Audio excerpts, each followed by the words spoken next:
quite often at this earlier time of the season, it's worth waiting till after lunch to really hit a stream, because the weather's generally quite cold in the morning, the insects aren't up. As soon as it warms up, the insects get out, the trout will generally start looking up, which is what we're doing now. It's an afternoon and the insects are around and the trout are looking up. Yep.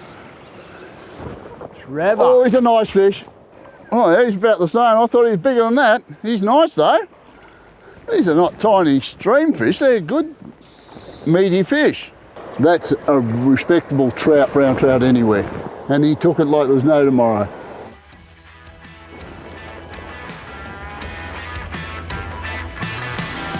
I'm Bill Classon and I've fished all my life, and for the last 30 years I've managed Australia's largest fishing and outdoor media company, AFN Fishing and Outdoors.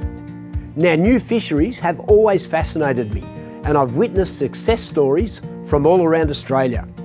So recently, when I heard about trout being stocked in the rivers and streams around Apollo Bay in Victoria's west, I pricked my ears up. Why? Because this struck me as being odd, as I couldn't remember any recent stockings in these waters. And when I checked the records, there weren't any there either. So this means that these fish are potentially a long-lived and wild, self-sustaining population, which is something pretty unique within Australia. So I decided to go and investigate. And who better to help me than my good mate Trevor Hawkins. He's not only a gun fly fisher, but he's also one of the world's best fish artists. Well, it's 5 a.m. in the morning and I'm finally on the way to solving the mystery of the Apollo Bay trout. Now, Apollo Bay is midway along the Great Ocean Road, only about 2 hours drive west of Melbourne. It's a coastal town of only 1,000 people, but it's one of the most popular destinations for anglers along the road. Now, the thought of finding a wild population of trout began to sound more appealing the closer I got to Apollo Bay. Now, while I drove from Melbourne, Trevor headed down from his hometown of Ballarat, where I took him away from his painting for a couple of days.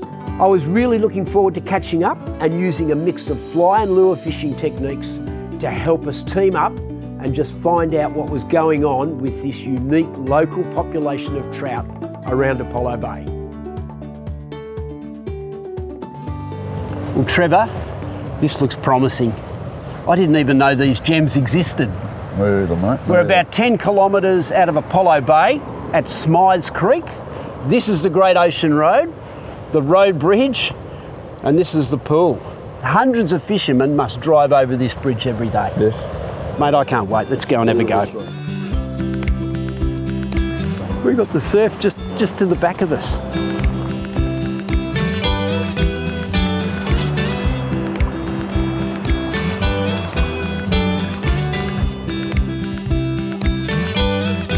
Those bubble lines are often a good indicator of where the fish will be lying, because that's where the food will be channeled.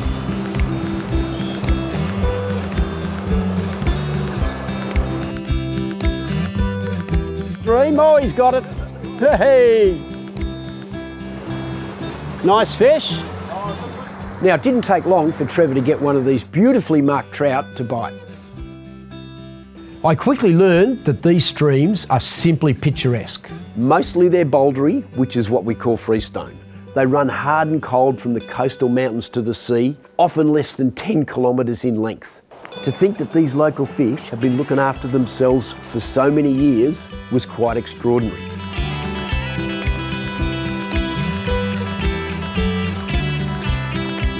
Oh, yep.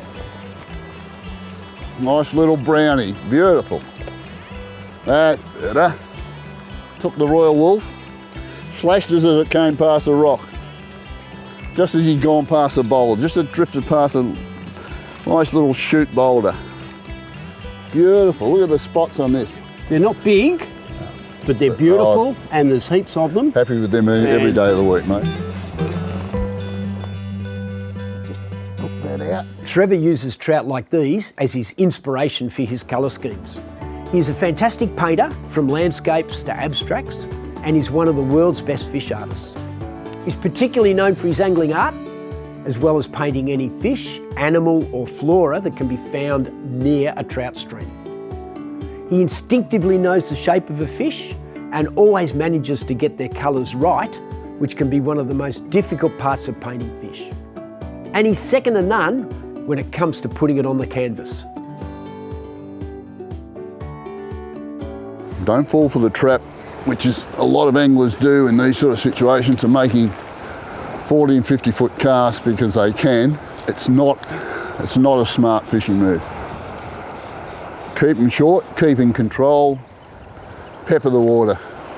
It's important to put, well, maybe only a metre between each cast up the river. You can go any further than that, you start possibly spooking with the fly line. You really only want to be jumping up the leader length each time. I've got a fish, mate. There you go. Yep. Good on you. Oh, I can see it too, flanking there. It's lovely. Good little brownie. Yeah, he's nice. Right on cue. Yeah, you might have to do the honours, mate. Yeah, easy. He's a nice fish. Lovely. Yeah, good on you. Hey? In small streams like these, the trout make up for their size by the aggressive way they take the fly.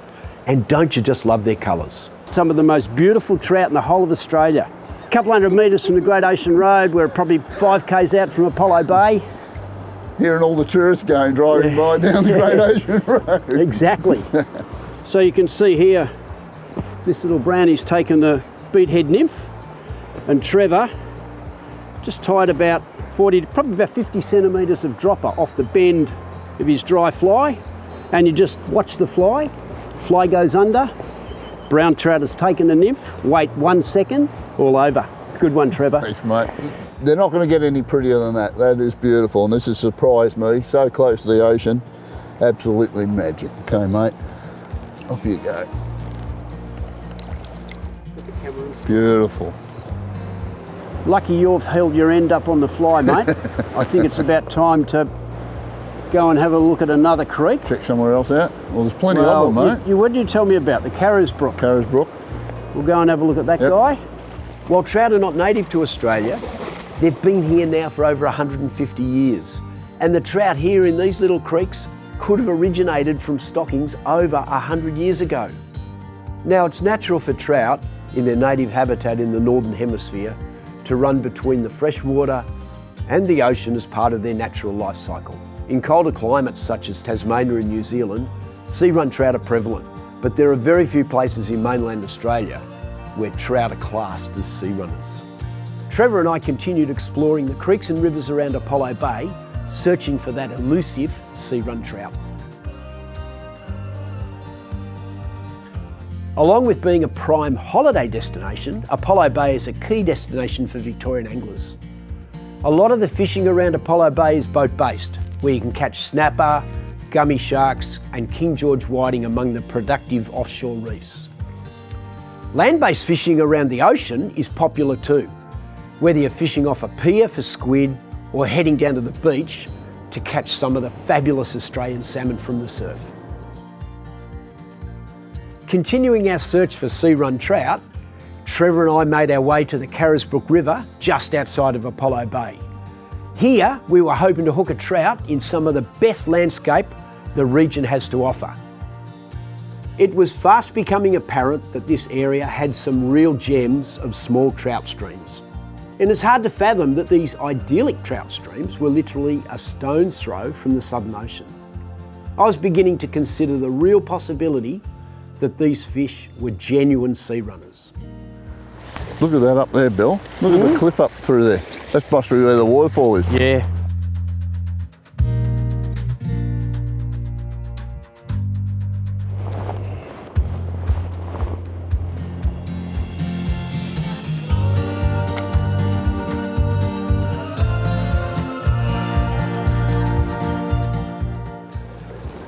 How's that, mate? First cast. Oh, oh nice, mate. How's that? Nice. Hey? First cast in the Carisbrook. I'll just jump in here, Trev. Oh, what a... In the shadow of the bridge, mate. In the shadow of the bridge. Lovely. Nice fish. Absolutely lovely. He's hammered Took that little minnow. He's hammered it. That's a good fish. It is, yeah. A wild fish, beautiful. Mate. All right. Now it's time for the See how fly. you go. We'll let this guy go. We're not resting now, mate. Look at that. Oh, beautiful. Beautiful. Back under the bridge, fella. Yeah. Someone else can go catch you there. done, mate. You never know. Might be pound and a half next time. Yep. Come on, mate. Get into them up Cheers, here. buddy. I've got to say, it's a pretty unique experience to be able to cast a lure to a trout right behind the sand dunes and watching the waves break on shore. Oh! Oh! Oh, mate, it was a bloody thumper rise. Bloody, there he goes. He's about twice the size of your one, Bill. Really? He just went down there then. Oh, big fish! Big fish! Off! Oh, no. Oh, Trevor. 2 fish in a row. Both probably twice the size of the one Billy's just got on the dry fly, and both of them disconnected on me. Unbelievable. He's come out of that other one come out of here. That one just come out of that little hole up in the... No, mate, he's serious sitting in there. And he's just lying in there. Now, when you're fishing with Trevor, it's always going to be competitive, and he absolutely hates losing a fish. After losing 2 in a row, I knew it was probably best to give him a bit of space before catching up to him again.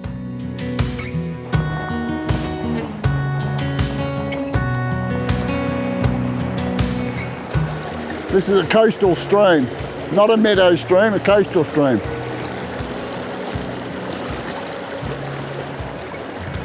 Yep. Woo!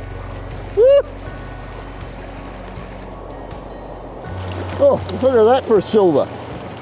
Well, not quite the size of the other ones down there that I just missed, but a stunning little sea run fish by the colouring of him. Beautiful. We were still getting used to targeting trout in this coastal environment, and every pool held fish of varying size. The fact that some were sea run made it even more special.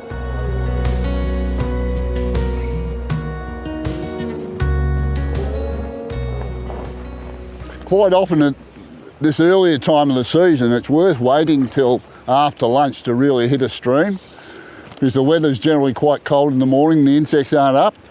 As soon as it warms up, the insects get out, the trout will generally start looking up, which is what we're doing now. It's an afternoon and the insects are around and the trout are looking up.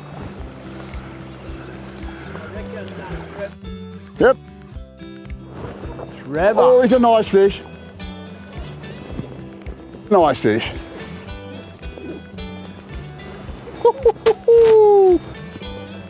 Oh, he's about the same. I thought he was bigger than that. He's nice though.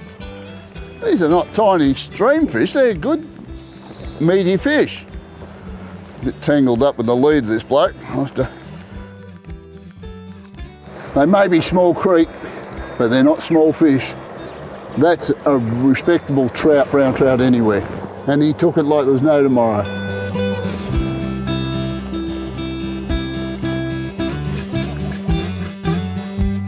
It was a pleasure walking the banks of a beautiful trout stream and watching Trevor work his magic. There's always something special about watching trout rise to a dry fly. The fact that it was happening with the sounds of the surf in the background made it even more so. So what do you think of that? 45 minutes of... Absolute bliss, mate. That's Dry good, fly wasn't it? heaven. As our day came to an end, it was back to Apollo Bay to enjoy the atmosphere of the town, its great restaurants, and of course to recall the adventures of the day.